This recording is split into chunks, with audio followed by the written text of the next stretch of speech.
La mayoría de los eventos que vemos a partir de ahora son prácticamente todos medianamente conocidos por todos nosotros. A partir, en el caso tuyo, Luis, va a ser un poco menos, pero digamos que son hechos históricos más o menos conocidos, con lo cual yo me voy a intentar, espero que me salga, inclinarme a una visión más de análisis general que entrar en la puntual de tal batalla, tal fecha, tal personaje. En algún caso sí, nos detendremos en algún personaje, pero la idea mía es un poco hacer una visión un poco más, entre comillas, adulta de la visión de nuestra historia en este periodo que es difícil desde todo punto de vista, porque es un periodo de altas contradicciones, ¿no? Y en esas contradicciones uno ve la génesis de los fracasos del país nuestro, ciertamente a lo largo del siglo XIX y en el siglo XX. Entonces, yo intentaré eso, pero me resulta clave que, como son eventos y hechos que son más o menos conocidos por todos, haya alguna especie de ida y vuelta para generar análisis. ¿Qué les voy a contar? La batalla de San Lorenzo, la conocen todos. Pero el análisis es otra cosa. Y sin entrar en lo que hablábamos recién con la señora, del análisis que tenga un nivel tendencioso que busque, no, en la historia no se puede conocer, porque se ha hecho en el pasado, pero sí que busque, digamos, una interpretación capciosa o errada, que es lo que puede pasar muchas veces. Suele pasar muchas veces y en algunos casos con marcado compromiso ideológico, sobre todo, bueno, como movimientos de revisionismo vinculados a ciertos momentos históricos de nuestro país, y en los últimos 30, 40 años hay una influencia de un revisionismo de izquierda que hace que la visión de la historia tenga ese sesgo. Hablando recién, me estaba acordando, obviamente el personaje típico para hablar de este tema es Piña, pero también está Pacho Donel, es otra persona que hace su visión de las cosas en función de su propio. Y eso no es correcto.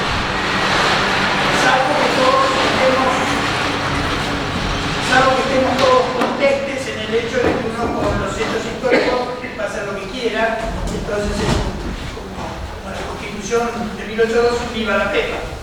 No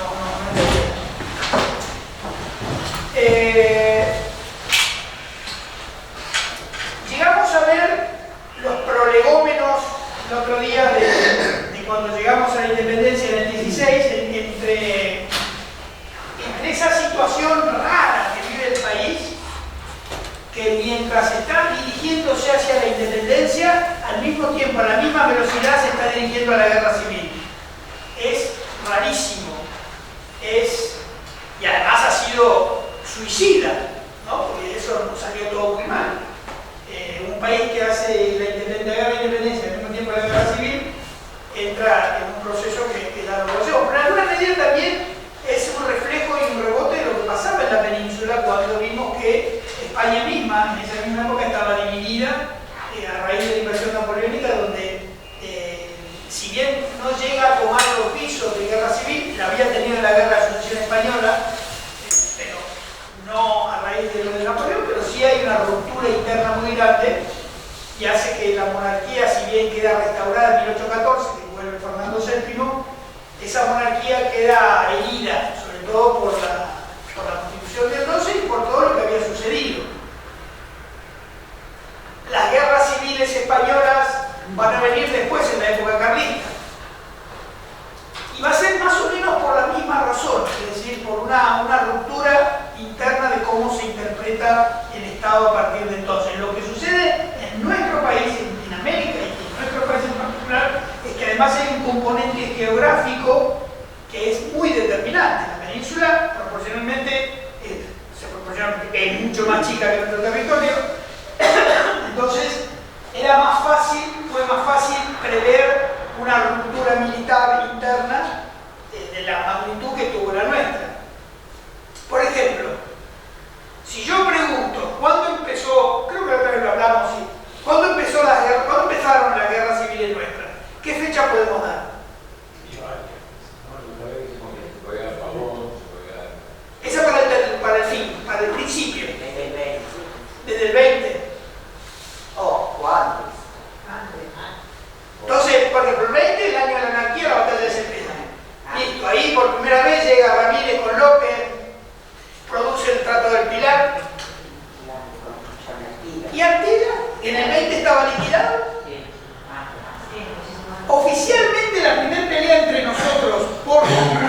cuestión de la vivencia de Buenos Aires, es una batalla poco conocida, es un encuentro poco conocido, que es la del Espinillo, cerca de Paraná, y se enfrenta a una partida relativamente pequeña, todavía de Artigas, que la manda Eusebio Oreniú, paisano nuestro, y las fuerzas que manda el directorio a cargo del barón de Olmer en 1814, en febrero de 1814,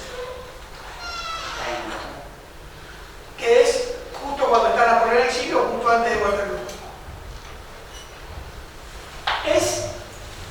Oficialmente es la primera batalla en la cual lo que se dirime es eso. Pero claro, podemos hablar de la ruptura con Artigas, ese mismo año más adelante cuando lo declaran traidor a la patria.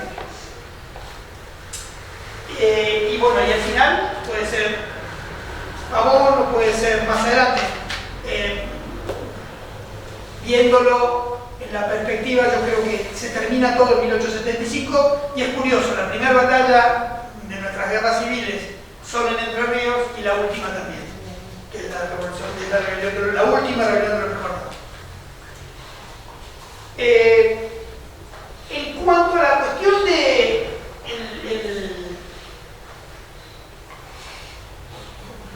el desplazamiento de la idea libertaria, hay podríamos decir cuatro, vamos a decir tres grandes líneas de intento de Buenos Aires por exportar la revolución. La de Paraguay, la del Alto Perú y después la de San Martín, Chile-Perú. Básicamente, las dos primeras fracasan. La otra, que la dejo aparte, que es la de Banda Oriental, también fracasa. Y solamente puede tener algún tipo de efectividad continua, y la va a tener, es la de San Martín a Perú, vía Chile. Eso a mí siempre me hizo pensar, ¿cómo puede ser?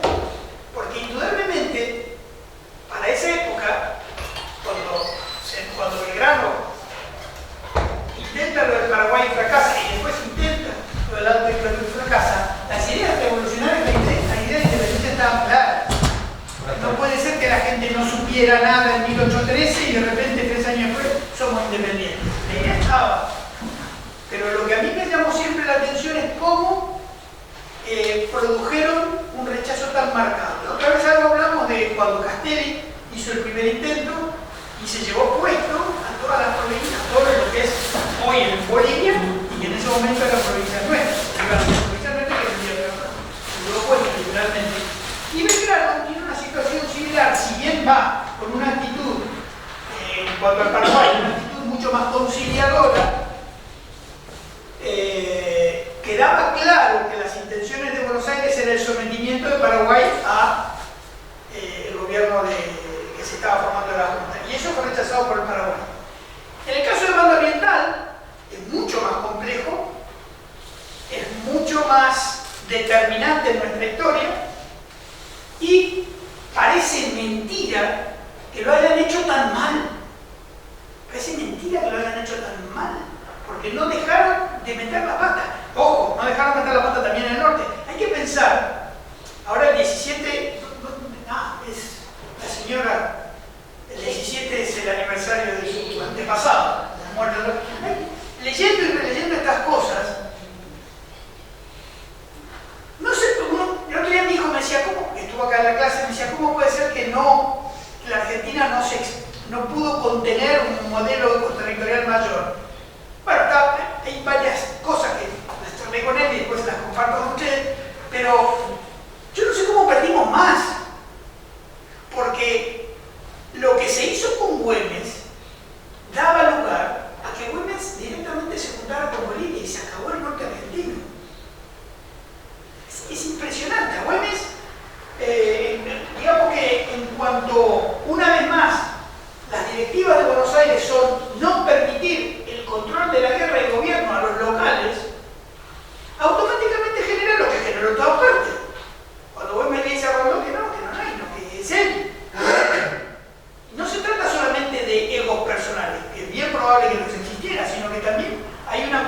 conocimiento del terreno, de conocimiento de todos los factores que hacen a la guerra. Y Güemes, que ha sido un personaje en toda regla, que no hay que olvidarse que tenía varios problemas, sobre todo de falda, por todos lados, pero bueno, al efecto de la guerra no nos cambia nada, es más, posiblemente sea un factor positivo. Güemes no puede hacerse cargo del hostigamiento de las tropas realistas, porque no solamente que no le dan el mando de sus propias tropas, sino que además, en un momento determinado, el directorio lo declara traidor a la patria. ¿Por qué? Porque él asume el mando de Salta. Cuando él asume el mando de Salta, el directorio lo declara traidor a la patria. Y en ese momento, porque Dios no quiso, Salta no termina juntándose con Bolivia y arrastrando a Jujuy. Entonces, uno piensa, ¿cómo pueden haber hecho tan mal? Y finalmente pasa eso con Banda Oriental. Con Banda Oriental sí termina sucediendo que la desafectación de la Argentina. Y en el caso de Banda Oriental es mucho más grave. Sí. No, teniendo un personaje tan fuerte como Artigas, ¿cómo no pudo adosar un Entre Ríos? O sea, si yo pienso en toda la influencia guaranítica, que era bastante grande, era mucho más fácil que Artigas, que no la tenía fácil con Buenos Aires. Por ejemplo, que San Martín había dicho, hagamos el Congreso en Tucumán, ¿no? Porque si lo hacemos en el interior, las provincias del norte se van a pegar. Y dijimos que había que Entre Ríos, Santa Fe, Córdoba, Banda Oriental y parte de lo que era la gobernación de las Misiones no fueron.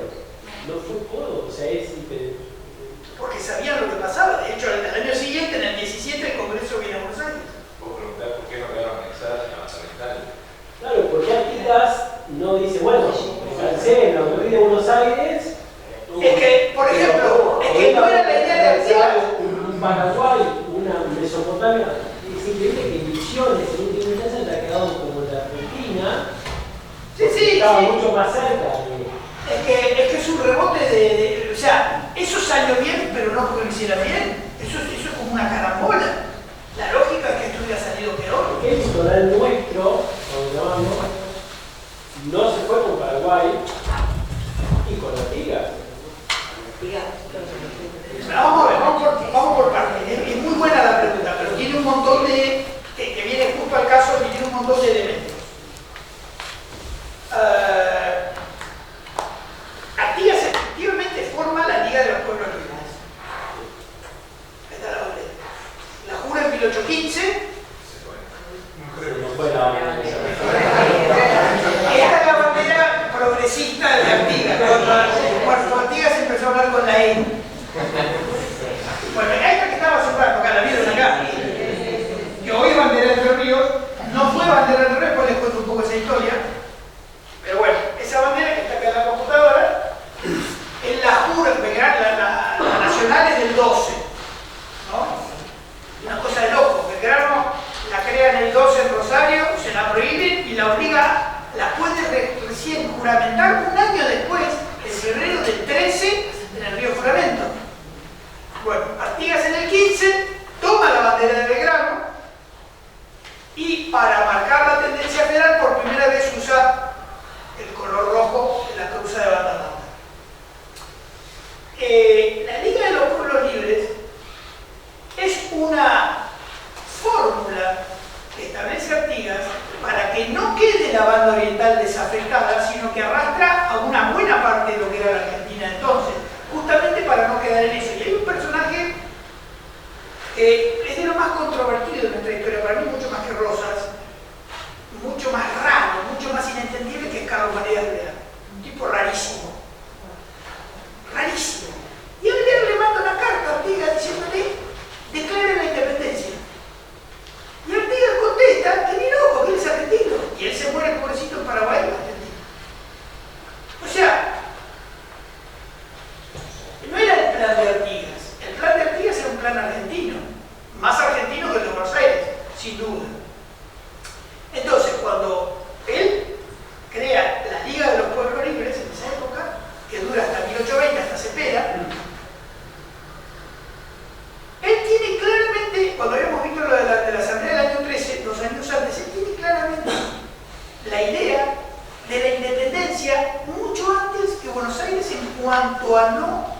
mantener la formalidad de una sumisión a Fernando VII.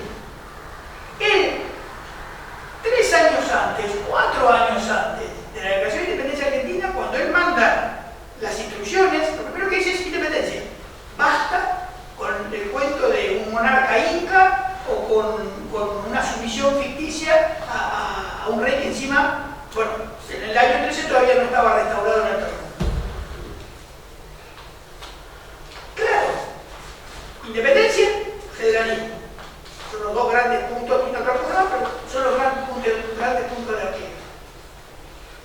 ¿Cómo puede ser que lo hayan rechazado? ¿Cómo puede ser que se llevaron puesto al país? Porque al final se lo llevan puesto.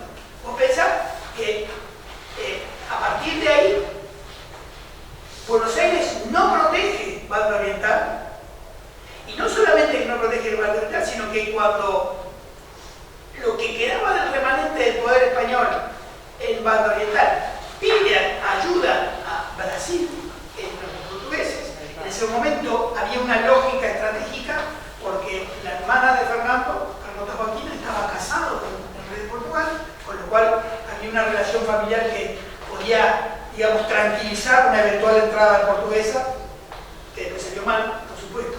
Llamar a los portugueses en ese momento era como llamar al zorro para que tuviera un gallinero. Pero bueno, lo hicieron. ¿Por qué? Porque en ese momento Montevideo, primero con Delío y después primero con Vigodel y después con Delío, dicen, bueno, perdido por perdido que entre los portugueses. ¿Qué pasa? En ese momento es Artigas el que enfrenta a los portugueses y Buenos Aires lo permite. Lo permite al punto tal que cuando se termina el segundo sitio de Montevideo, Buenos Aires dice, ok, no, la plaza es de ustedes. Y lo deja Artigas solo, que viene el famoso éxodo del pueblo oriental que termina en Entre Ríos. O sea, vos le estás haciendo la guerra a los portugueses, a los realistas, y Buenos Aires te hace eso. Es durísimo. Además, hay relatos de lo que es todo eso. Es una sangría horrible de gente, familias moviéndose en situaciones de absoluta precariedad, aún para esa época. Es una paliza. Entonces ese frente es el frente que finalmente va a generar mayores problemas porque la guerra civil se va a mantener recaliente a partir de ahí, en el Río de Santa Fe y Córdoba. Y uno ve como todos los recursos del Estado, no solamente los económicos, sino los humanos, incluso los ideológicos, quedan afectados por esta ruptura. Y esta ruptura no va a desaparecer. Esta ruptura no va a desaparecer.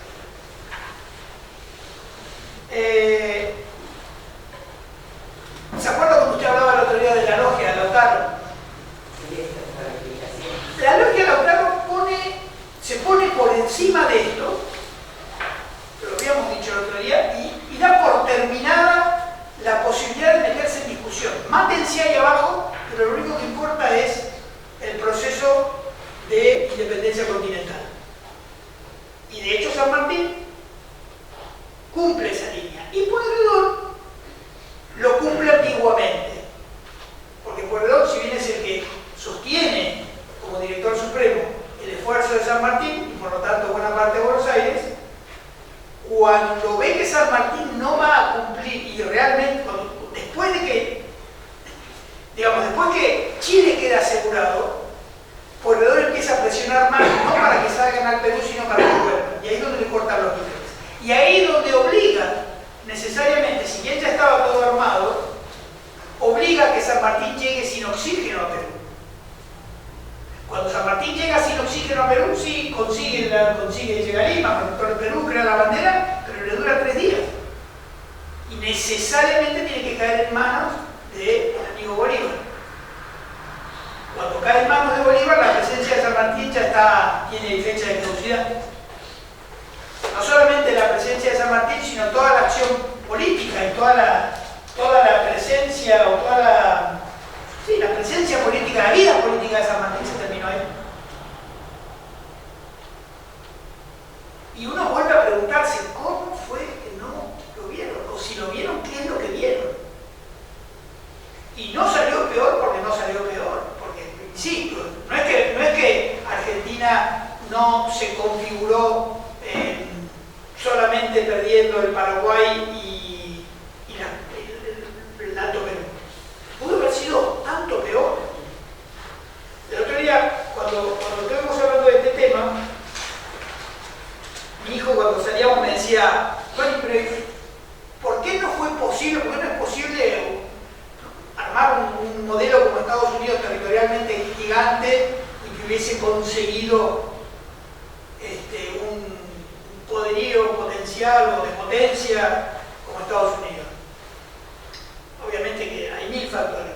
El primero que yo pensé justamente es que con la tradición que vimos desde el siglo XVI de mantener los localismos, incluso en el caso de cuando aparecen los primeros asentamientos españoles, mantenerlo y además acrecentarlo y darle mayor autonomía, que también lo comentamos, para mí ahí había una de las semillas o la semilla del federalismo. También se produce otro elemento que yo le decía, mira, si vos haces un país de cero como Estados Unidos, tenés que hacer tabula rasa. Y me vas a explicar cómo juntás a una aymara, que existen, con un guaraní y con un huarpe y con un tipo de la montaña del Ecuador. No va a pasar, porque de hecho el concepto de nación no existe entre los indios. No existe el concepto de nación como concepto moderno. Ni entonces, bueno, ahora sí porque ya están dentro de los modelos que se han gestado, pero en ese momento la idea de territorio, población, gobierno no existía entre los indios y no existía la idea de la posibilidad siquiera de una fraternidad. Al contrario, todos eran enemigos potenciales.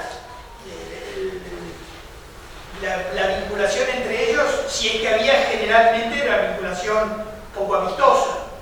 Entonces era imposible preparar un modelo de país con lo que habían dejado los españoles. Entonces lo que había que hacer era eliminar a todo el mundo, lo cual obviamente ni pasó ni iba a pasar. Pero viéndolo así, sobre todo lo que sucede en el norte y lo que sucede cuando San Martín sale para Perú, uno entiende la fragmentación. Eso es una de las ideas del análisis, ¿no? ¿Por qué la fragmentación? ¿Por qué era inevitable la fragmentación? Creo que acá hay uno de los elementos. Uno de los elementos que es la composición inicial. Aparte de los errores, aparte de los crímenes, porque hay situaciones en las que realmente lo que sucede es prácticamente criminal. Incluso criminal porque terminas causando mucho daño. Incluso el caso mismo de Güemes en retirada, cuando hay una recaída de Salta por parte de las tropas realistas, no debería haber sucedido eso. Si bien Güemes soportó todo el esfuerzo de la guerra, dando el apoyo logístico para desgastar y lo que se llama en términos tácticos distraer las fuerzas del enemigo, él no tuvo más apoyo a partir de que lo declararon traidor. Entonces él no tenía capacidad más que hacer esa famosa guerra de guerrilla, la guerra gaucha, pero le termina costando la vida. Le termina costando la vida. Entonces, y vuelvo a lo anterior, de carambola que Salta no es parte de Bolivia. A raíz de esto, de carambola que no lo es Tucumán. ¿Ustedes sabían que en 1812 Estados Unidos le declaró la guerra a Inglaterra? Estados Unidos tiene dos guerras olvidadas. Esta y la de Corea, que se llama Forgotten War, porque nadie quiere hablar de esa. Es un paréntesis interesante para siempre pensar en la comparación.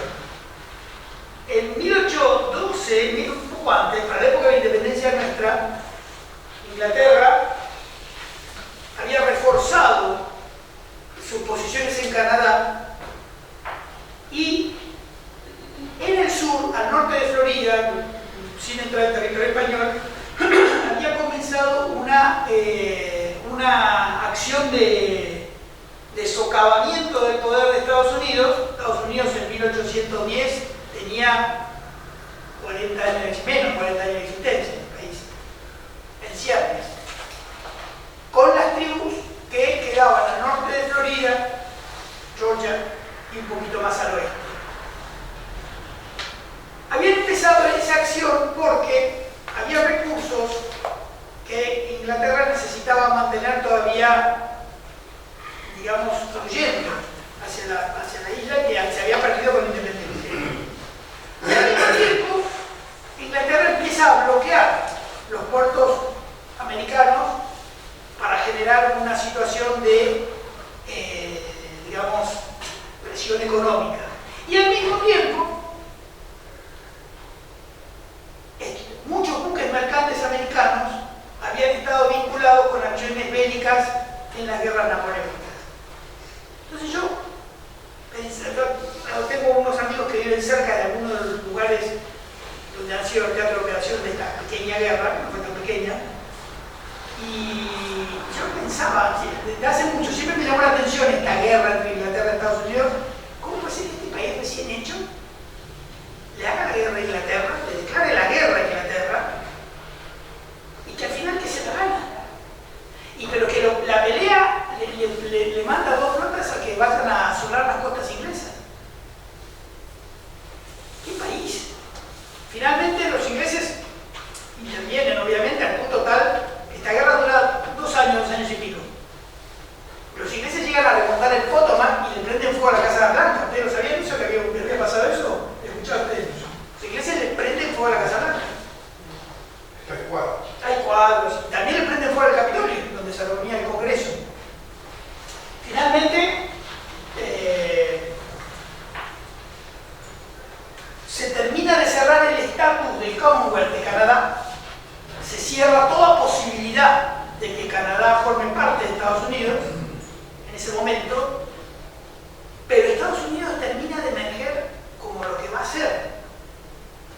En un momento en que tenía una flota, un país como ese de 40 años, una flota con el orden de los 50-55 navíos de línea, entrando y saliendo de la bahía de Chesapeake, y dándole una paliza a los ingleses, incluso en el mar.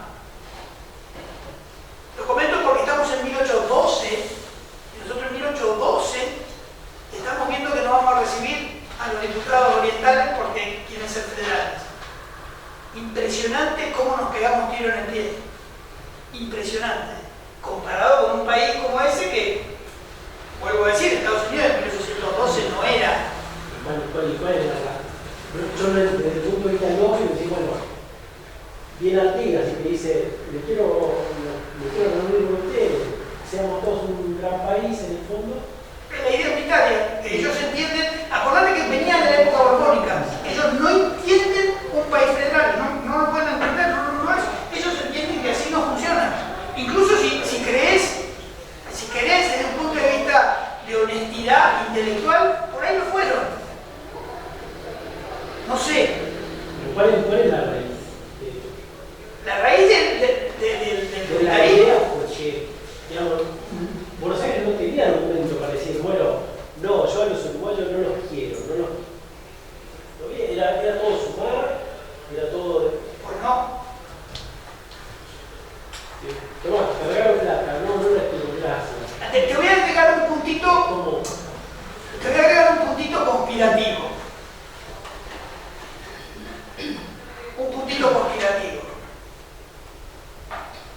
Cuando la flota realista en el sitio de Montevideo devuelve el sitio de Montevideo bloqueando Buenos Aires, que lo podía hacer, porque si bien por tierra Bando Oriental estaba en manos revolucionarias hasta el sitio de Montevideo, pero acá ellos cortaban bloquear Buenos Aires.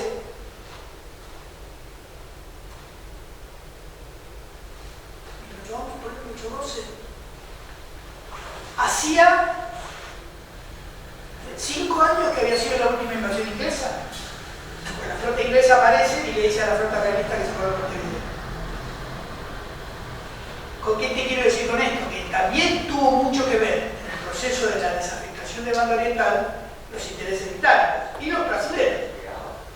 O sea, eso ya lo sabe el famoso Estado tapón, que hoy lo vemos con claridad, en ese momento formaba parte de intereses que finalmente cooptar a la gente de Buenos Aires, en la cual, para la visión no nacional que tenían, Argentina no se concibe como tal hasta mucho más adelante. En cambio, Estados Unidos se concibe, como se dice, se autopercibe como país al toque. Argentina no se percibe como país en ese momento. Entonces, era muy fácil agarrar a un tipo como Alvear, a Pueyrredón, a Rondó y decirle, no, esto es otra cosa. Además de los ingentes números de dinero que habrán corrido, ¿no? Obvio. Donde sobre todo nosotros tenemos un sentido de nación que, y esto cuando lleguemos dentro de unos años, no casi en el programa, cuando lleguemos a un tema que para mí es muy divertido de plantear, como no se plantea habitualmente, que es vuelta de obligado. Vuelta de obligado, acto de soberanía, no se mira la provincia de Buenos Aires, el resto del país lo miraba así, diciendo, mira. Pero eso lo veremos más adelante cuando lleguemos a 1845. No había concepto de país. Y sí lo tenía Artigas, ojo, no había concepto de país en el caso de Buenos Aires. Fíjate una cosa, el término República Argentina, Provincias Unidas del Río de la Plata, que después queda consagrada en la Constitución del 53, es de 1816, ¿no? Pero se tiene que declarar en Tucumán, y en el 19, 2 años después que el Congreso sesiona acá, hace la primera constitución unitaria que va a ser al molde de la provincia de Buenos Aires. No entienden el país. La gente en Buenos Aires no lo entendió.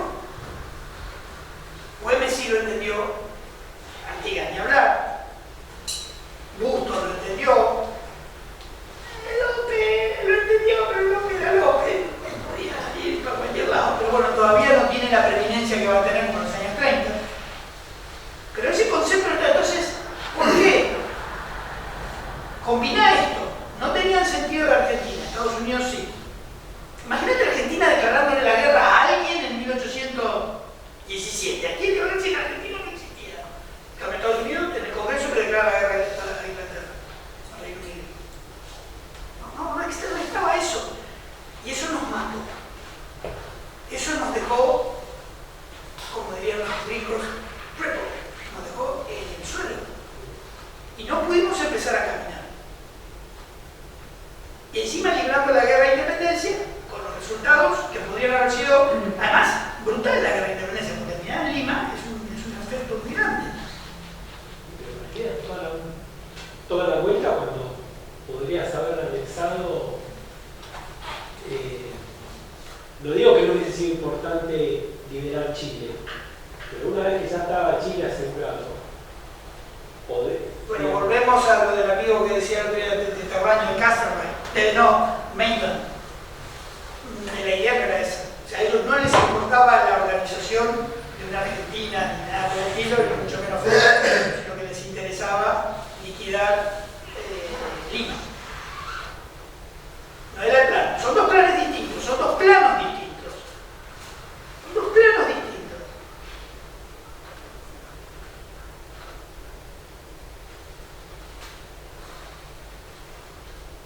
Para mí además es una incógnita, ¿no? No es que uno tenga resuelto, no sé por qué.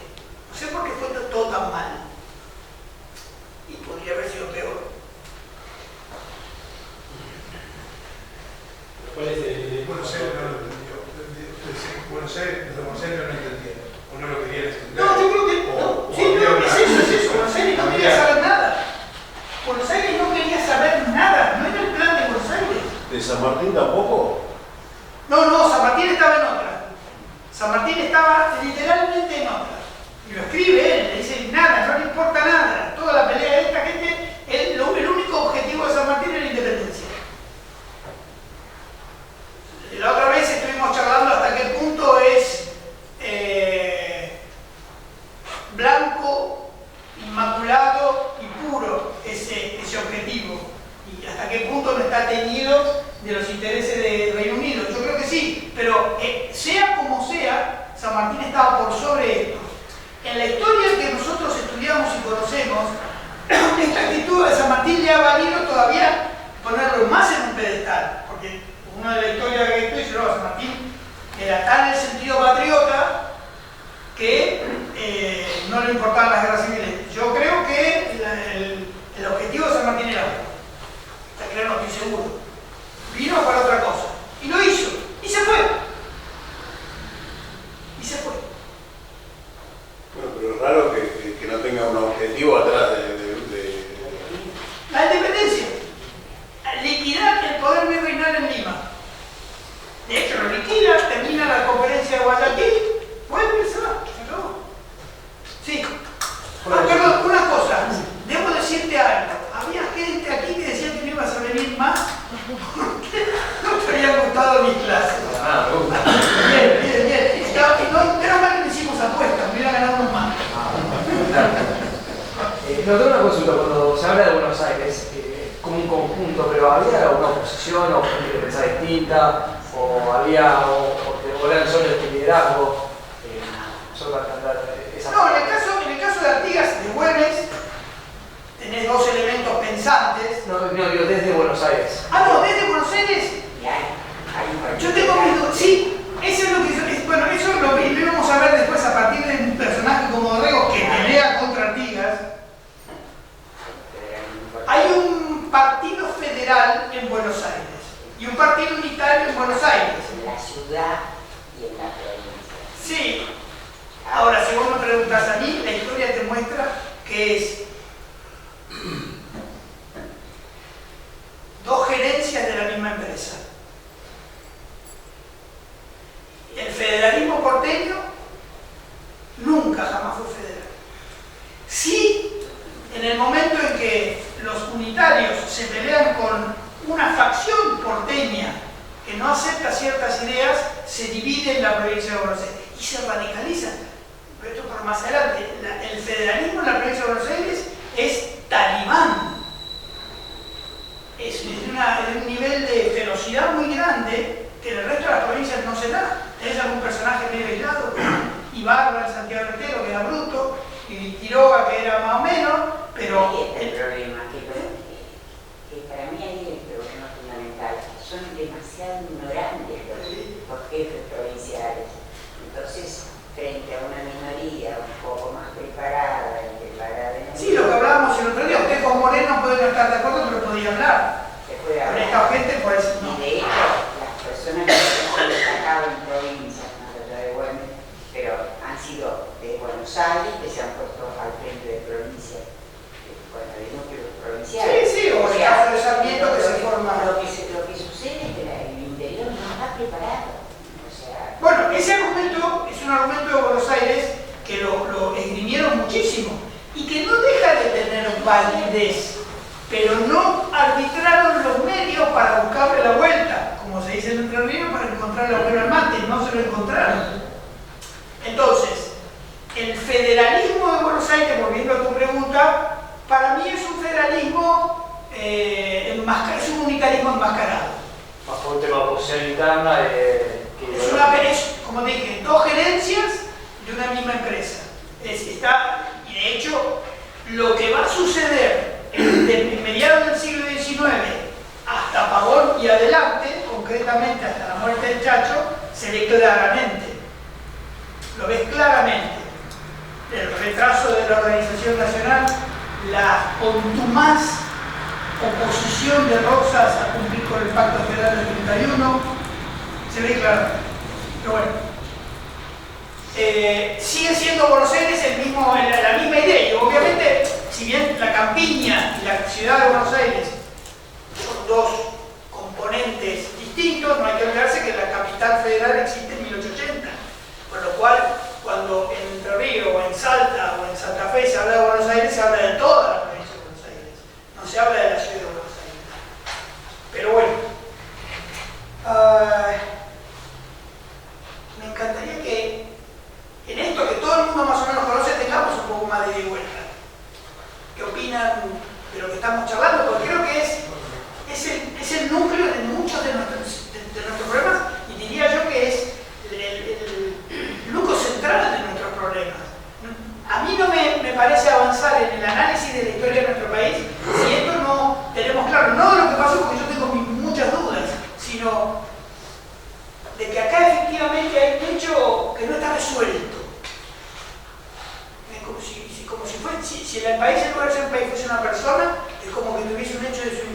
resuelta y va adelante con ese problema cargándolo. Obviamente que nosotros poco podemos hacer, pero es importante verlo. Ver cómo puede ser que nosotros no, que esta gente no se haya dado cuenta que literalmente estaba aniquilando el modelo de país. Pero bueno, un poco ahora que es como que sigue que el peronismo se dice de izquierda y es de derecha, o se dice de derecha y es de izquierda. Los unitarios se decían unitarios pero eran federales, los federales eran bueno, una cosa en el bien caso, confusa, ¿no? en el caso como decir, del ejemplo del peronismo, sí, el peronismo tiene esas dos variables, y en el caso, si uno lo pudiese traspolar al caso de Buenos Aires, sí, o sea, bueno, yo lo comenté una vez y no puedo encontrarla porque es un libro que tengo en la biblioteca y no lo puedo encontrar. Una frase del Chacho, una carta que le manda a Urquiza, que le dice: mi general, esté en el gobierno de Buenos Aires Rosas o Mitre, es Buenos Aires, y usted tiene que combatirlo. El Chacho. Es como que usamos títulos para hacer todo lo contrario, digamos. Sí, en el caso del federalismo de Buenos Aires sí. Y de hecho, no quiero volver a vuelta obligada, pero para mí es un hecho muy importante como en la Argentina de ese momento no reaccionan de obligado. No reaccionan. Y cómo se llega, que ya lo veremos, cómo se llega a eso. Porque hay solamente tropas porteñas peleando en Mancillo, sí, ¿no? Pero y Entre Ríos, que estaba a 5 minutos, se queda mirando. La calle de la Lengua. Pero todo por eso no sé. Corrientes agradecidísima de la entrada de esta gente, porque Corrientes estaba aniquilada, estaba asfixiada, por eso, pero eso es otro tema. El día a día era tremendo de las personas, de los Sí. realmente era Duro, muy duro. Muy Porque ahorita habían volado, destruían todo, violaban a las mujeres, la mujer de vuelo con sus hijos había que esconderlos porque si no los secuestraban, mataban. El día a día era tremendo. Y viceversa. La entrada a ciudades que no se pegaban a la revolución era... Por eso el día a día de las personas era tremendo. Sí. Era pura. Se mataban. Sí, durante demasiados años. Militares, federales. Demasiados años. Por eso Exacto. siempre hablo de la comparación con Estados Unidos. Estados Unidos entra en guerra y termina. Hace un proceso y lo termina. Hace independencia y termina. Hace tal guerra, la termina. Hace la guerra civil, que tenga la cantidad de muertos que tenga, entre paréntesis. Más o menos la cantidad de muertos en los procesos de la guerra de independencia nuestra son bajísimos, lo cual implica también la falta de definición. Más o menos no llegan a 20.000 muertos entre 1812 y 1820. Pero eso de militares o civiles también. Bajas involucradas, porque no se olvide que había leva, no había en esa registro, hasta donde yo sé, registros de bajas civiles por actos de lo que hoy sería crímenes de guerra. ¿Sobre una población de cuánto? María. ¿Cuánto era la población de ese lugar? No, muy poco, sería en el orden de los 4 o 5 millones de personas en todo el territorio argentino, incluido hasta Chuquisaca. Pero es la forma de involucrarse, ¿no? Es la forma de involucrarse. Y hablando de lo que usted dice, podemos traer a colación un personaje tremendo, que es tremendo, que es Juan Azurduy. Juan Azurduy es un personaje tremendo, en función de eso, ¿no? Una persona que entra en una actitud digamos, revolucionaria, pero al punto de, ¿cómo podríamos decir? A un punto de anatema, ¿no? Ella encarna todo lo que significa la guerra en su peor cara, al punto de que el sacrificio de sus propios hijos forma parte de algo que al marido sí le afectó, a ella menos, creemos, no lo sabemos. Para mí ella es un personaje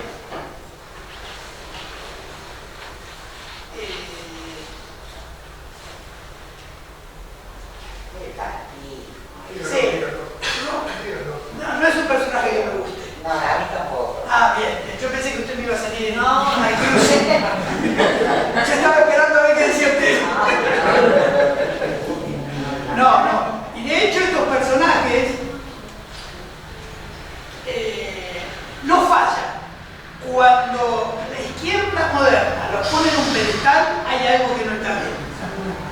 esta mujer, que llegó a cargarse a sus hijos y que no le importó nada y que se había vuelto, por ejemplo, no tomaba prisioneros, que se había vuelto, era la norma Rostito de aquellos años, ¿se acuerdan? La compañera de Santucho. No había manera de pararla, era horrible. No, y bueno, por algo le sacaron el monumento de Colón y la pusieron a ella. Algo hay. ¿Y qué pasó con los hijos? ¿Qué pasó con Los sometió al proceso de la guerra de guerrillas en las republiquetas, siendo chiquititos, los sometió a las penurias de la guerra de guerrillas en un lugar como es el norte nuestro y el sur de Bolivia, y se le fueron muriendo de malaria, de enfermedades, de... Se murieron todos. Sí, 5. Y me van a dispensar la comparación. Eso mismo pasaba en los años 70 con los hijos de muchas de las muchachas que formaban parte de las organizaciones subversivas. Los llevaban al combate. De hecho, hay casos en Tucumán donde ha habido enfrentamientos con el ejército y salían con los chicos en brazos. Juana Zurduy. Horrible. Horrible, pero bueno. Una pregunta. ¿Por qué para vos nunca Buenos Aires iba a tener este concepto de país? ¿Por qué no querían? ¿Qué pasaba más allá de la ignorancia? De que tanto... No, Buenos Aires era el menos ignorante de todos, como dice... ¿Y entonces? Pues no lo sé. No te sabría decir de una forma así contundente. Hay muchos elementos, pero de una forma contundente no lo sé. No te olvides que Rosas decía el resto de la provincia las 14 tonterías. Las llamaba las tonterías. Un desprecio muy fuerte. ¿Y qué pensaban de Estados Unidos? O sea, Buena pregunta, porque ahí veían, como el caso de Sarmiento, un foco, un faro, pero no copiaban el sistema federal. ¿Por qué? No lo sé. Es raro eso, ¿no? Es raro ver que a alguien le va bien y que funcionan las cosas y hacer todo En lo el contrario. país es raro. Sí, claro. O sea, Sí, no sé qué es lo que provocó eso. Pasa que no tenían la idea de la organización en su mente. No, aún tampoco igual. Bueno, más vale.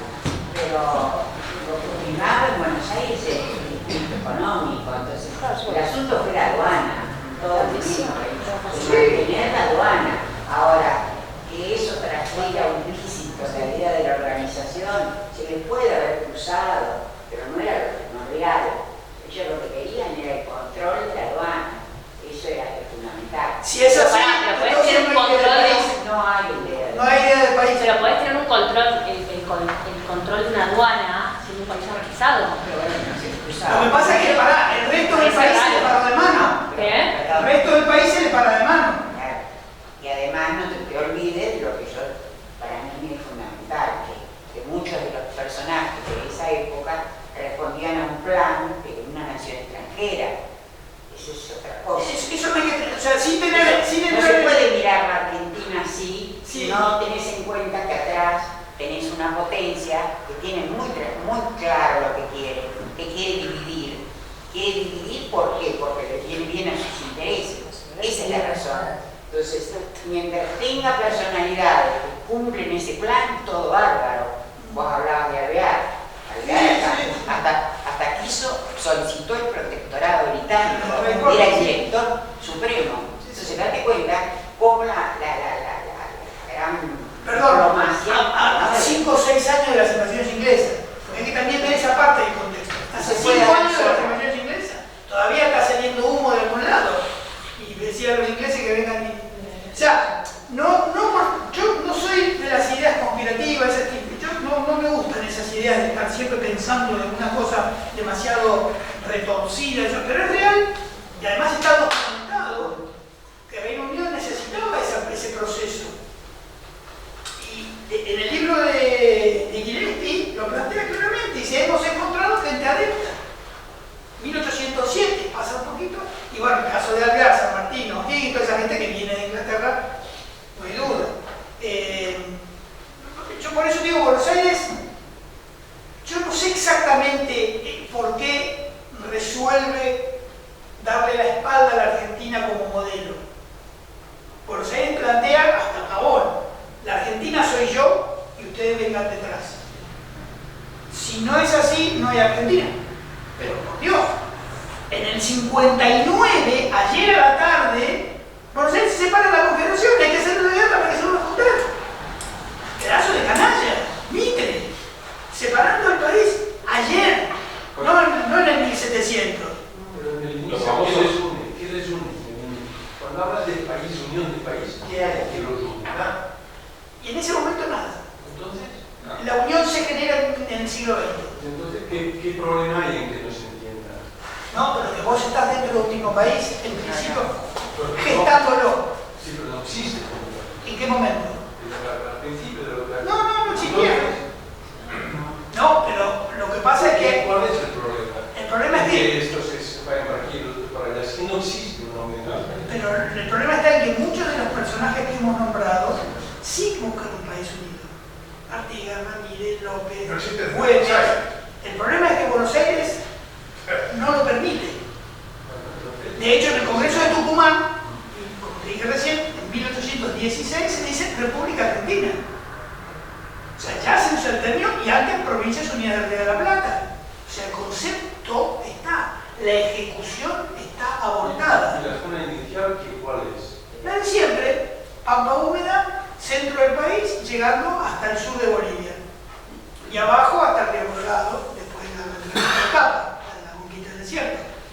Y en el oriente llega a lo que hoy es buena parte del territorio brasileño. No así. No así Paraguay. Del día primero se mantuvo aislado. Fue en el sentido coherente. Y Buenos Aires nunca la sedujo, porque era Buenos Aires, el lugar de la Revolución de Mayo. Pero está bien tu pregunta, porque en ese momento no era tan grave. Por ejemplo, cuando uno ve la guerra con el Brasil, uno se agarra la cabeza, decir, ¿cómo puede ser que hayan hecho esto? Y en ese momento no se agarraba la cabeza. Perdía el fundamental. Hay que estar en ese momento, con las ideas Sí. con las Sí. ideas, con los intereses y con Sí, con todos los intereses, pero bueno, por eso yo siempre traigo colación a Estados Unidos. Porque ellos estaban en ese momento y lo hicieron bien. Lo hicieron bien. Me acordé de algo. Queman los ingleses la casa porque ellos fueron al Alto Canadá y les sacudieron el parlamento de ellos. Lo que es No sabía, no sabía. Había dicho, había el favor. Me quedé regulando de por qué la quema de la Casa de Gobierno y el Capitolio. Sí. Porque ellos fueron y primero les quemaron y en venganza los ingleses entraron.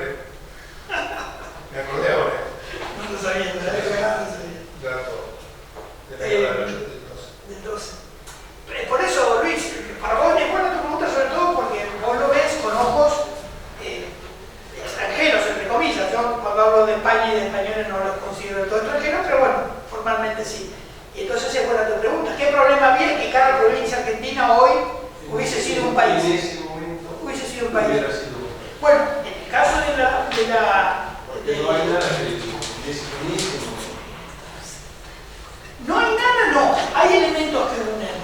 No, tampoco como nada. Porque vos pensás que desde el siglo XVIII, y antes también, pero desde que en 1776 se crea el virreinato, hay una unidad geográfica y administrativa que engloba y que mantiene principios comunes. De hecho, se establece una unidad, una correlatividad comercial entre el puerto de Buenos Aires, Córdoba y Perú. Es decir, no es 4 naves extraterrestres que llegaron así.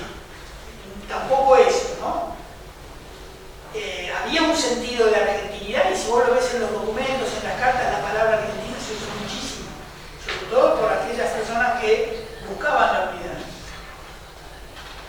Pero bueno, no cuaja hasta final del siglo XIX.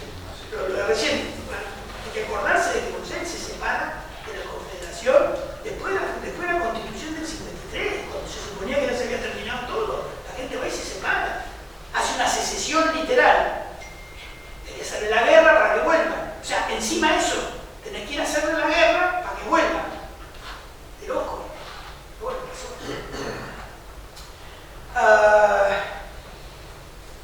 Yo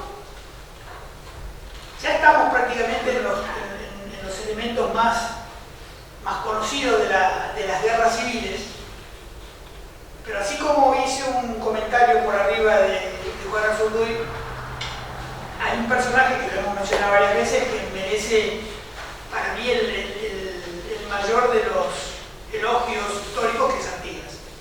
Para mí, en todo sentido, ha sido un prócer nuestro y que realmente dio la Argentina que tenía que ser. Y a pesar de que fracasó, hoy lo podemos ver como un verdadero padre de la patria. Él nunca, jamás dejó de entender la Argentina, Luis, de esa manera, como una unidad. De hecho, comenté hace un rato que Carlos María de Alvear le ofrece separarse, que haga su país, y él lo rechaza. Él tiene una visión además estratégica, fuera de lo que es meramente la cuestión federal, sino que él entiende claramente que el problema para él, en el orden externo, es el Brasil, le hace la guerra a los portugueses, los frena, al mismo tiempo que ya establece los conflictos bélicos con Buenos Aires. ¿Se acuerdan que hablamos del cacique Andresito la otra vez?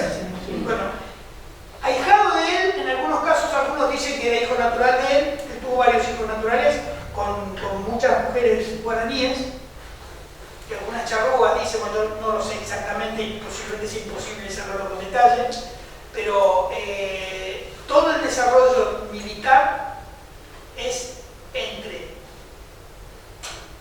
1814 y 1819. El tipo está concentrado en frenar a los portugueses y lo logra. No solamente la banda oriental, porque hay que meterse en la cabeza que no es la banda oriental que hoy vemos en el mapa, ese globito. Banda oriental implica hasta Chapeyú, implica lo que hoy es el estado de Santa Catarina, implica toda nuestra provincia de Corrientes, toda nuestra provincia de Misiones. Ya, el teatro de operaciones es monumental. No está operando en 100 kilómetros de la el teatro de operaciones es monumental, debe ser la mitad del territorio español, ¿no? O si no la mitad, una buena parte, ¿no? Y opera él solo, en dos frentes, nuevamente. 2/3, porque hay un punto en el cual él tiene que confrontar la no ayuda de Buenos Aires, pelear contra el último reducto realista en Montevideo y al mismo tiempo está frenando a los portugueses. Es un monstruo. El tipo es un monstruo. ¿Pero con qué gente hacía todo eso? Con lo que tenía, entrerrianos, orientales, correntinos. No te olvides que y algunos cordobeses. Tenía esa capacidad, pero básicamente el núcleo de él son los orientales. ¿Dónde era nacido él? En Montevideo. ¿Cuál era el límite hacia el norte de la banda oriental ahí? Digamos, vos viste el brazo nuestro donde está Corrientes, más o menos tiene una línea así, por eso afecta el estado hasta Río Grande do Sul y Santa Catarina. No llegando hasta el mar, no llegando hasta el mar. El mapa que yo tengo recuerdo haber visto era una línea medio informe porque la entrada de los bandeirantes que habíamos visto habían logrado hacer asentamientos que España no pudo recuperar. Pero más o menos la línea en cuanto a así horizontal, calculada hasta la provincia de Corrientes, un poco era un pedazo. O sea, hoy serían 4 provincias más la banda oriental. Entre Ríos, Corrientes, Misiones, banda oriental. Todo a cargo de este hombre. ¿Y dónde se había preparado? Con los franciscanos. Lo que la otra vez, ¿se acuerdan que hablamos de la lectura de Jefferson? No lo pude encontrar. No lo pude encontrar por ninguna parte. ¿Cómo no lo pude encontrar por ninguna parte?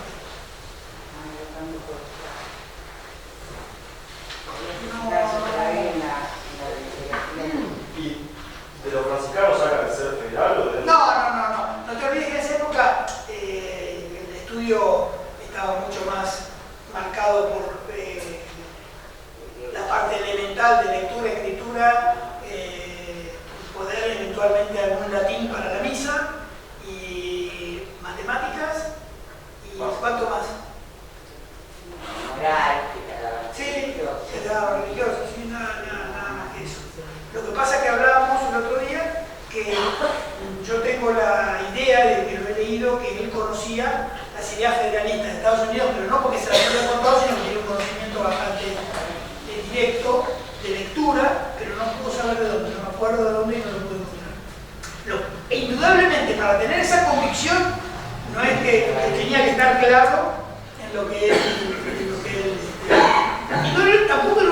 intelectual tipo Moreno, ¿no? Era un soldado campero. Además siempre había estado en la campiña y siempre había sido eso. Pero tenía claro esos conceptos y los tenía claro de una manera que vos te das cuenta que no era meramente, no es que se lo contaba. Yo no he terminado de sacar la cuenta como cómo Buenos Aires puede tener tanto poder. En ese tiempo no era una gran población. ¿Cuánto comercio puede haber? ¿Qué tipo de, qué mercado? ¿Cuánto movía Buenos Aires? ¿Para la guerra? Para la guerra. Entraba por lo que decía la señora. Yo no me puedo acordar ahora, pero entraba mucho dinero por parte de No, y además, contante y sonante, partidas para la guerra. Contante y sonante. No era recaudación. No, era esfuerzo de guerra por parte del Reino Unido. Esfuerzo de guerra por parte del Reino Unido. Y si no había población, no había que exportar. No había... De hecho, si bien hay problemas de dinero del corredor en que está San Martín, que está, como vos bien decís, no hay lógica en sostener todo eso. En cambio, en el caso de Artigas, lo sostiene muy malamente. Artigas de tipo está literalmente en calzoncillo, con toda la campiña ambiental, entre el río y lo que es el Patental, sin recursos. O por ahí sí, en algún golpe de mano podía quedarse con recursos de las tropas de Buenos Aires o de las realistas, nada más. Y como no tenía acceso al puerto de Montevideo, estaba así. Otro caso que vos tenés, por ejemplo, es el de Güemes, con pocos recursos. No generaban recursos. Sí Buenos Aires, pero bueno, Buenos Aires sería... No te sabría decir, seguramente algún especialista en esta historia lo debe saber con documentación, si es que está disponible, cuánto dinero entraba contante y sonante de afuera. Es una historia económica bien exacta. Yo no lo sé. Buenos Aires. Debe haber. Sí, debe haber de eso. Pero bueno, sí, vendiendo cuero y 4 cosas más no van a gastar eso está claro. ¿Cómo se murió Artigas? De tristeza será el cuarto pobre. En serio, pobre. ¿Hasta qué año estuvo allá? Sí, 50-52. ¿En qué año? Sí, en el 50-52. Él, después de... él en 1820 tiene su último combate contra las fuerzas las brasileras.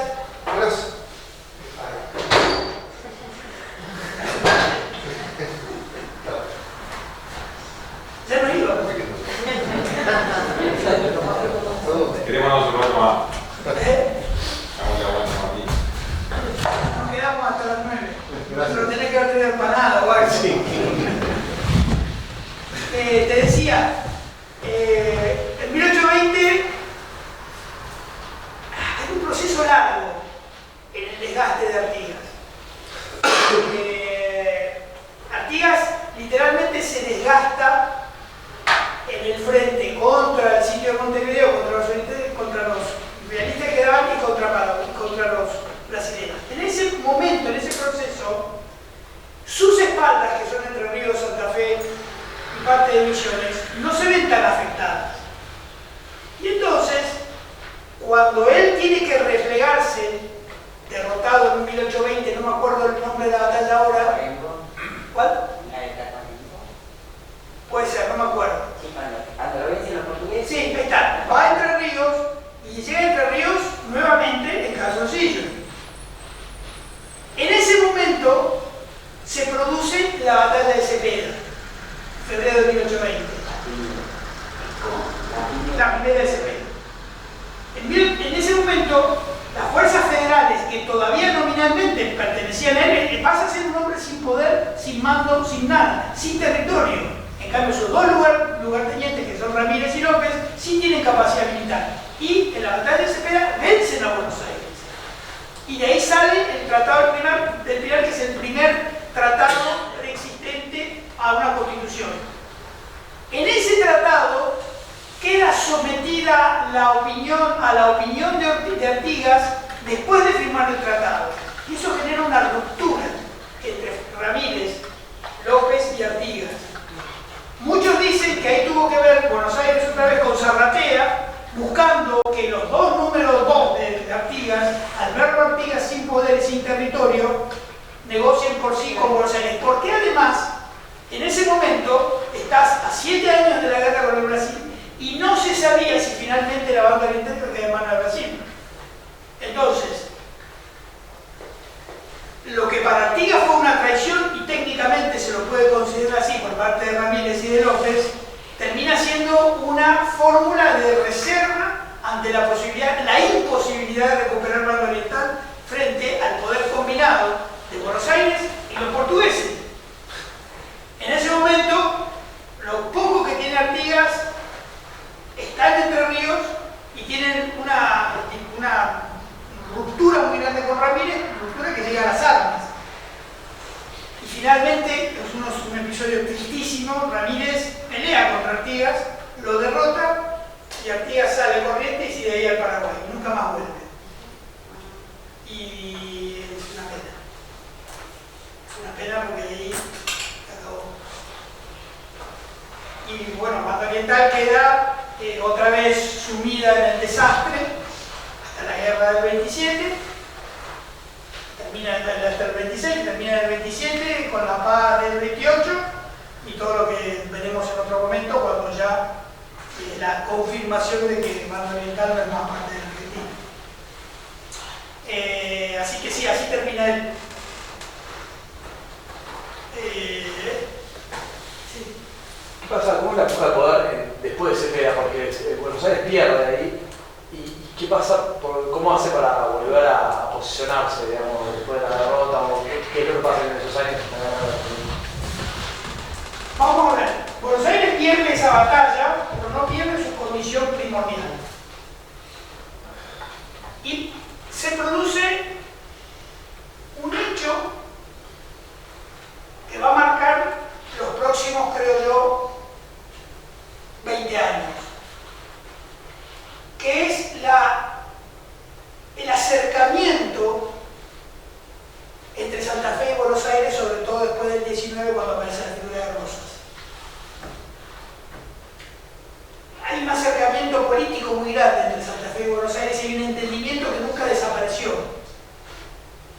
Y entonces Buenos Aires consigue,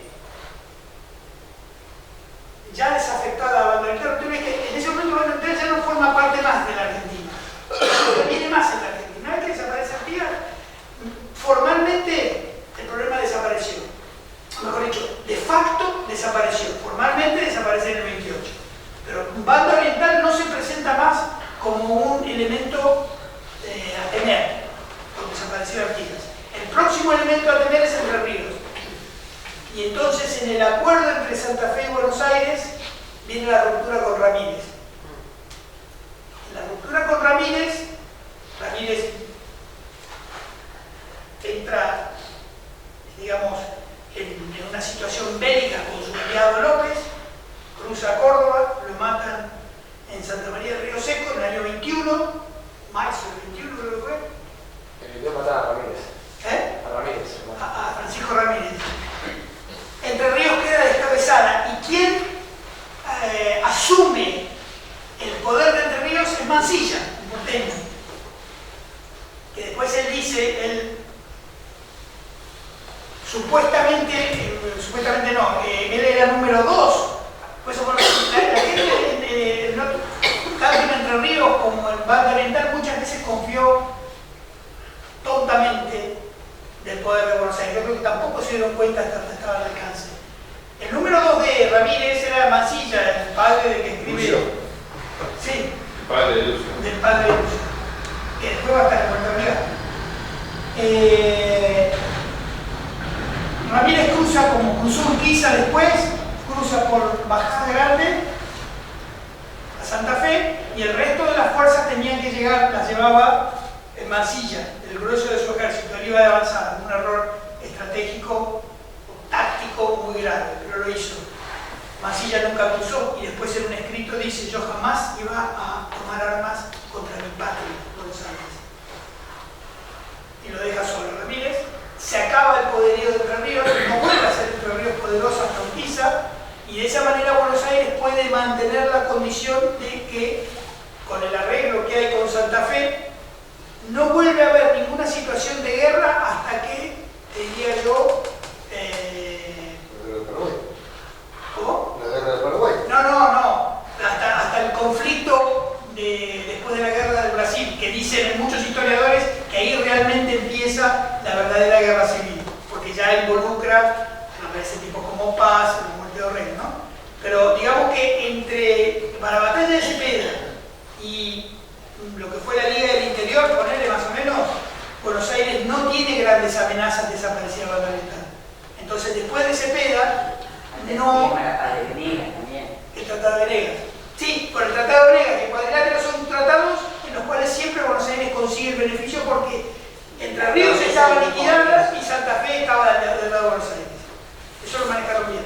Y además prometen en cada una de esas paz que se firman la promesa de un congreso. Sí. Que nunca se da. Que no se da, incluso hasta el Pacto del 31, que es lo que hace, que después vamos a verlo, en la ruptura de Urquiza con Rosas. Urquiza le viene diciendo a Rosas desde el año 35 que tiene que cumplir con el Pacto Federal. Y las relaciones entre ellos se empiezan a agriar a raíz de esto, del no cumplimiento del Pacto Federal, pero el Pacto Federal, la Cadonera, Cuadrilátero, nada se cumplió. Sí. Me imagino que la guerra del Brasil la vamos a ver la próxima clase. Sí. Pero ¿por qué sos tan tajante cuando decís Ramírez Artigas se va para morirse a Paraguay, se pierde el corazón de la República de la Argentina, que era Uruguay, como decís vos? Sí. Cuando 7 años después tenés la guerra contra los portugueses, sí, por la banda oriental, tratando de recuperarla. La recupera, sí, gana. A Argentina le gana a los brasileños. Ahora, sí, ¿cómo es el mar de fondo que habiendo ganado Argentina a los brasileños, la banda oriental queda independiente? Bueno, lo mismo que hemos hablado antes, está García y Rivadavia. Hay una cosa muy rara, como muchas otras cosas raras medio inexplicables. ¿Cómo es que Buenos Aires, después de tantos años buscando desafectar a la banda oriental, después se mete prácticamente de lleno en una guerra con Brasil para defender algo que ya estaba perdido? Y al mismo tiempo Rivadavia, que lo manda García, que hace el tratado de paz en el 27, cuando vuelve García con el tratado firmado, cae el gobierno de Rivadavia y casi lo mata. ¿Cómo puede ser? Claro, bueno, pero es muy contradictorio y como pasa en muchas ocasiones, que vos me decías, Violeta, ¿por qué? No sé cómo hicieron eso. ¿Cómo le ganan una guerra a un imperio como el de Brasil? En tierra, en mar, no. El agua, el río y el mar era de ellos. Pero ahí no tuvo la influencia de Inglaterra. Sí, lógico, porque es una obligación, ahí está. El que estaba en el ministro plenipotenciario en Río, Lord Frankfurt, le manda decir a Rivadavia, a Dorrego, cuando cae el gobierno de Rivadavia, le manda a decir que si no firman el tratado del 28, Inglaterra iba a tomar medidas militares contra la provincia unida de Río de la Plata. O sea que sí, claro, es el final del cuento.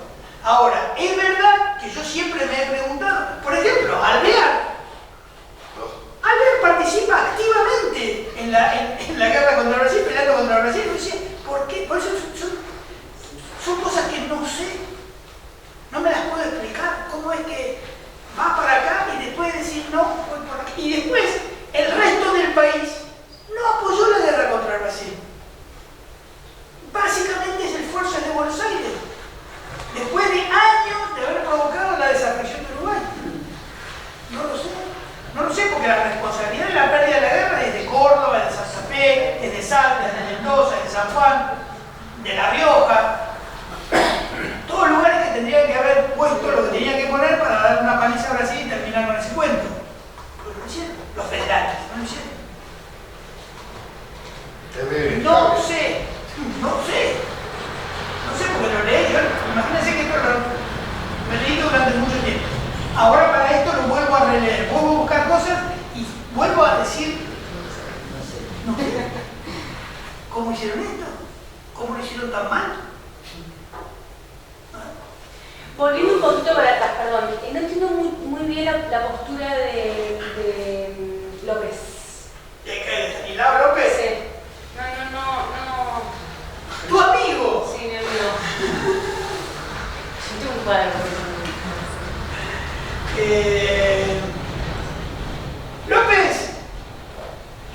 López se Con transformó... todo lo que contaste antes, digamos, en comparación. Sí, no, en comparación con los otros caudillos, tanto Sobre todo con Artigas. López se transformó, yo creo, lo mismo que podría decirse de Ibarra, se transformó en el epítome del típico caudillo territorial. Con mucho poder, porque Santa Fe es una provincia, para mí es la provincia más estratégica de la Argentina, pensá. Es la única provincia que da con todos los lugares de la Argentina. Es litoral. Da al norte con Santiago del Estero, estás hablando de... Da al sur con la Pampa húmeda y al oeste ya estás en el centro del país.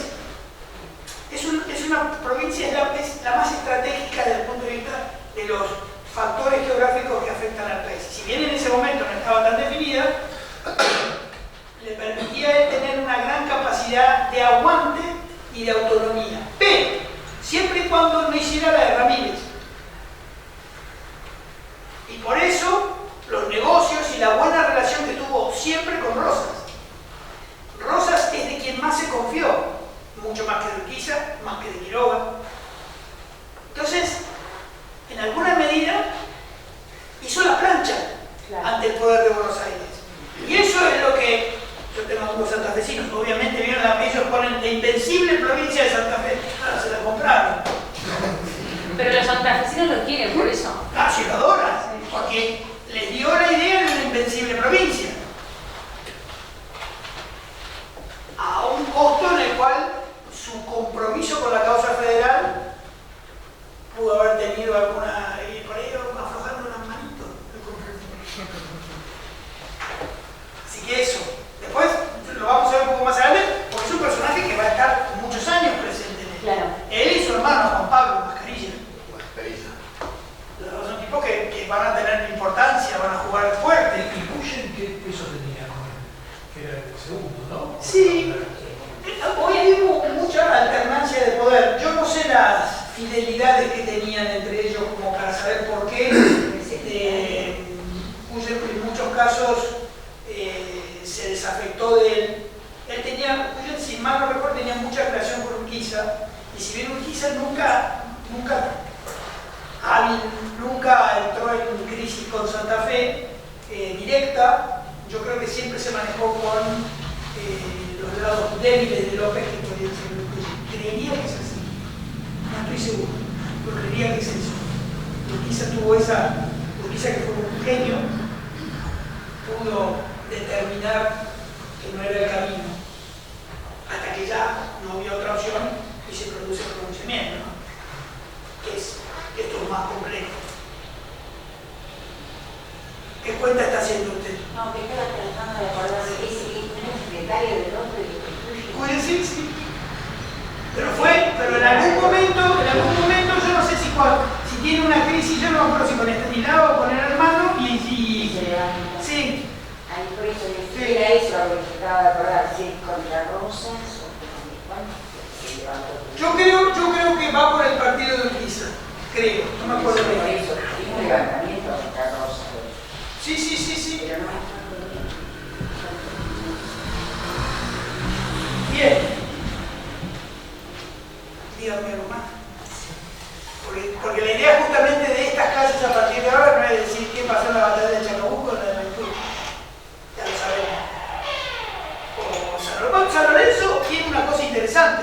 Si no se hubiese producido... No le vas a sacudir a San Martín, no le vas a sacudir a San Martín por el lomo, ¿no? Ya lo hizo. ¿No lo hizo? Ya lo hizo. Llegaste tarde. Ya está. No se puede San Martín. ¿Por qué dice eso? No le vas a sacudir a San Martín. Mirá. Ojo que no ven, corazón que no siente. ¿Ojo de qué? Ojo que no ven, corazón que no siente. Ah, bien. No, cuando hablamos de San Martín, está claro que hablamos en un momento de San Martín, digamos, contemporáneo con los inicios de la Guerra Civil. Y cómo San Martín se despega de todo eso solamente para cumplir el objetivo de la independencia. Lo hace de una manera muy definida y entonces, bueno, lo que hemos hablado, ¿no? Su vínculo vinculación con Reino Unido como para definir eso. Eso La es. masonería. No, de la masonería hablo de ellos. Ah, bueno, toda la culpa aquí, ¿no? Puede ser tan cierto con los ingleses como la masonería. No, bueno, aquí hay una correlación muy directa. Hay una correlación muy directa entre la masonería y los ingleses. Está claro. Pero no tuvimos. Además, yo no me atrevería porque San Martín, como argentino, sigue siendo San Martín. No hay, digamos que entra en un grado de intocabilidad. O sea, vos podés pegarle hasta cierto punto, pero después hay un punto en que no lo puedes tocar. Eso no va a pasar. No. Con otros personajes sí, pero con él no. Así como para mí en gran medida es intocable Artigas. Es intocable. Puede ser que la resolución de la banda de tal después del conflicto con Brasil, el que Argentina no se haya puesto al hombro, Argentina, Buenos Aires, Carlos María de Alvear, se haya hecho cargo de la banda oriental por una cuestión de tratados entre Brasil y Buenos Aires, es decir, ¿sabes qué? Tipo la doctrina Drago, o sea, ni vencedores ni vencidos, queda como la banda oriental, como un país diferente a Brasil o al Imperio de Portugal y a la Confederación de la Plata. O sea, es un tratado escrito, un arreglo entre ellos dos, habiendo nosotros ganado. Ahí está el Stanford. Esta es la diplomacia inglesa. No, eso es Gran Bretaña. De hecho, creo que antes que vos llegaras lo comenté, o lo comenté recién, si Dorrego no firmaba, había acción militar británica. Ya nos habíamos comido dos, ¿qué nos importaba nada más? No sé. O por ahí no tenían... Es paupérrima la decisión, o sea, es como cuando ganamos la guerra del Paraguay, nos correspondía una culada de territorio por el Chaco paraguayo, al costado de Brasil, nos correspondía tanto a Brasil como a nosotros, creo que a Uruguay también, y nosotros dijimos no, nada de esto, salvo Formosa, que era siempre tuvimos una mala diplomacia. No, creo que eso fue después de Casero. No. Casero fue el que año vencido. En Paraguay, pues. O sea, hoy las decisiones de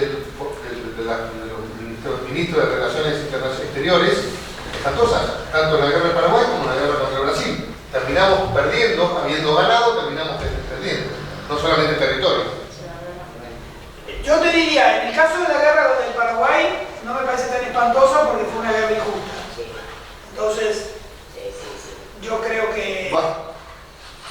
Sí, fue de las pocas, yo te diría única, que nosotros tenemos una mancha. Yo te diría que ahí... Pero bueno, es un país como cualquier... Estados Unidos, que yo admiro tanto, tiene un montón de manchas, es un gran país. O sea, listo, pasó. Ahí tuvimos mal. Pero... Tuvimos mal. Tuvimos mal. De hecho, tenés la sublevación de todo el país. Tenés a todo el país sublevado para no ir. Sí, bueno, al final no tenía nada. Era como que estuviéramos hablando ahora con Siberia, con Kamchatka. Por eso fue una guerra de otra vez fue una guerra de Buenos Aires. Una guerra de Buenos Aires por el problema con el Partido Blanco de Uruguay. Y la intervención del Paraguay, ¿me vas a llevar a la guerra del Paraguay? No, después iba a decir una grosería, la embarramos. Ahí estuvimos mal. Pero bueno, insisto, la historia tiene esto. La historia tiene esto y tiene momentos trágicos. Y nuestro país, bueno, sí, estuvo mal. Nuestro país sigue trágico. Sigue trágico. Es una tragedia. No, pero en esa guerra, pero no así el resultado con la guerra con Brasil. No así es el resultado. No sé por qué es otra cosa. Si en definitiva se termina perdiendo territorio con las dos guerras. Mal, pero es que el territorio que nosotros obtenemos y las ventajas que obtenemos de la guerra con el Paraguay no eran legítimas. En cambio, lo del bando oriental sí. Ahora, si vos me querés plantear un planteo imperialista, que a mí medio que me gusta, le vamos a dar una paliza a alguien, yo se la doy. Pero hay que reconocer que no está bien, como hace Estados Unidos. Yo le tiré mucho en la pan, qué lástima, pero bueno, estaban ahí. Yo lo hago. O sea, eso no se me rompe, la historia es así de trágica. Pero en el caso del bando ambiental, sí teníamos todo de nuestra parte, como para decir, es nuestro. La parte territorial de Paraguay, y además... Había reclamos de la Argentina sobre arriba de Formosa, el Chaco, arriba del Chaco, en el Chaco paraguayo. Arriba de Formosa, el Chaco paraguayo, había reclamos de la Argentina. Desde hace mucho tiempo, con Gaspar de Francia y después con Solano López, padre e hijo. Había reclamos escritos en pasado. Sí, pero no solamente te hablo desde el punto de vista territorial, yo te iba a decir que además Argentina formó parte del ensañamiento con Paraguay al punto tal que lo tiramos 60 años para atrás. Después no sacamos beneficio para nada. 60 años para atrás, que se beneficia Brasil. 60 años para atrás, nosotros atrasamos, de hecho hoy, la población femenina en Paraguay es mayor que la masculina. Hoy, Sí. Y otra vez, ¿quiénes son los que participan? Los tipos que a mí no me gustan. Mitre, Sarmiento en su fase negativa. Y los que se murieron, los que fueron a pelear. Por supuesto, por eso cuando Perón pensó en devolverle las banderas al Paraguay, me pareció que no era correcto. Porque en el fondo es una guerra, son trofeos nuestros. Que estuvieron mal, yo le pediría 1000 disculpas al Paraguay, pero no te puedo devolver un trofeo porque eso tiene sangre argentina. Yo te pido 1000 disculpas, pero los trofeos no te los puedo dar porque yo tengo tipos muertos con esa bandera. Culadas. Culadas y culadas. Por eso es muy difícil un punto absolutamente, difícil. Por eso hay que buscar la ecuanimidad en las acciones y en los razonamientos y cómo interpretar esto. Perdón. Es un relauche. No me digas. Una nueva luna. Es que no le gusta la charla. Escuchó un poco y cuando dijo... Por ahí hay alguien que se dio por aludido, pasó la pata. A ver, vamos a enterar. Cuando es un cortocircuito lo vamos a enterar. Bueno, la próxima, el lunes no estamos, pero sí lo que vamos a encarar en la primera clase después del feriado es ya este proceso. Perdón, ¿qué hubiese cambiado que recuperáramos la banda ahorita? ¿En qué punto? En ese momento, después de la guerra, contra Brasil. Que se hubiera establecido un sistema federal, que nunca se concretó. Pero Artigas ya no estaba. No, bueno, pero ya para 1820 no era solamente Artigas. De hecho, la desaparición de Artigas aceleró el proceso, pero estaba La Valleja, había estado ahí, digamos, lo que se había generado en Montevideo era muy rico desde ese punto de vista, no era ya solamente Artigas. El problema que tenía Uruguay en ese punto es la aparición del Partido Blanco justo en ese momento. Que son los enemigos de Artigas que terminan cerrando porque también hay que tenerlo en cuenta, terminan cerrando con Brasil la independencia. Que es la otra cara de la moneda argentina. Que también hay que verlo así. ¿Cómo es que los orientales vieron la versión del Partido Colorado como los amigos del Brasil? Entonces ellos dicen, ok, ahí aparece el egoísmo, decimos, bueno, ok, además el egoísmo justificado, porque durante muchos años el Buenos Aires había estado haciendo todo lo necesario e imposible para deshacerse de Uruguay. Y entonces el Partido Colorado termina arreglando con Brasil en un acuerdo que no me acuerdo cómo se llama,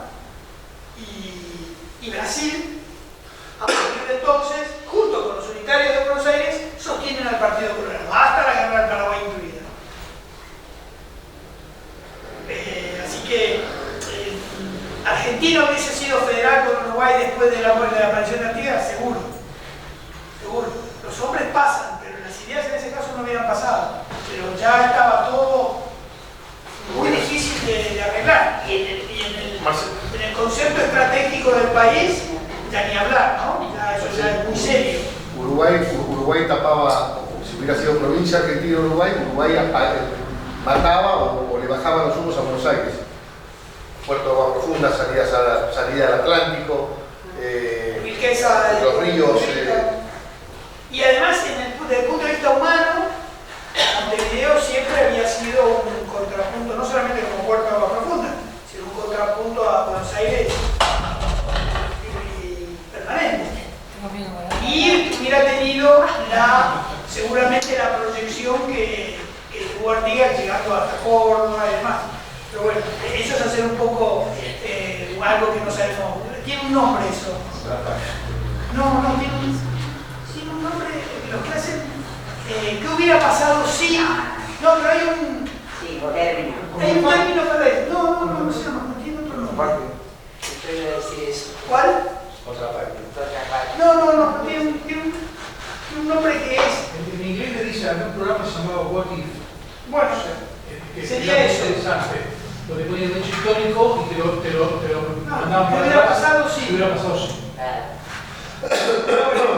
Queda en el campo de la cultura y del divertimento intelectual, pero no en la realidad.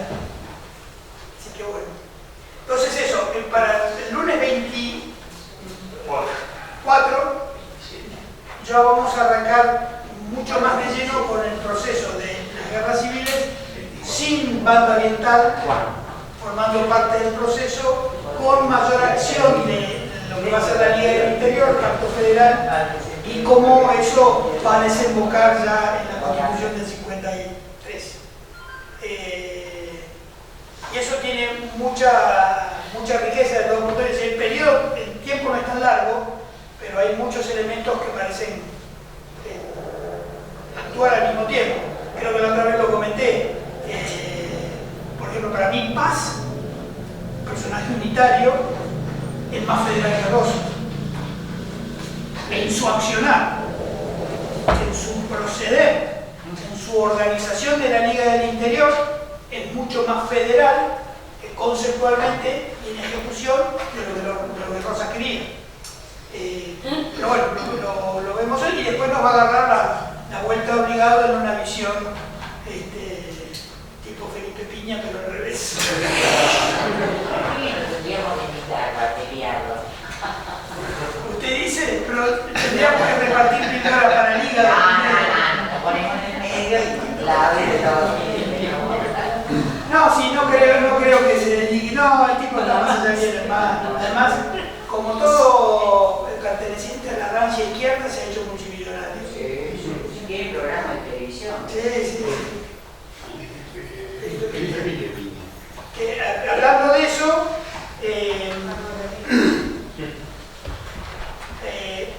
con respecto al tema de las banderas y con respecto al tema de cuando hablaba con mi hijo de la posibilidad o la imposibilidad de los estados con componente básicamente indio y concepto de más, hace un tiempo, ustedes ven que sobre todo en Bolivia ahora se usa esa bandera, la Gualimapú, la bandera ahí. Multicolores. Y es una canallada remachada. Resulta ser que, en primer lugar, ninguna facción combatiente indígena jamás tuvo un estandarte. O sea, no se definía conceptualmente, no era una bandera de nada. Eso dice mucho de una unidad que combate o de lo que representa.